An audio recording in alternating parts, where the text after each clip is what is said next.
I took my 23-year-old Yukon, my DJI Air 3S, and went down to one of the most beautiful stretches of road on Vancouver Island.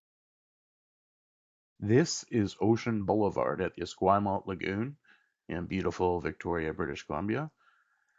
You've got the ocean on one side, a lagoon on the other. It's absolutely stunning. I was just playing around with my drone's active tracking. Did not expect it to come out looking like a commercial for my 23-year-old Yukon, but it did. And that's one of the reasons we still own it. It still looks good to me. It's extremely comfortable. It can carry everything that we want and then some. It's a great family vehicle. Yes, the 6 liter is thirsty. Yes, it's getting old. Yes, the paint is fading.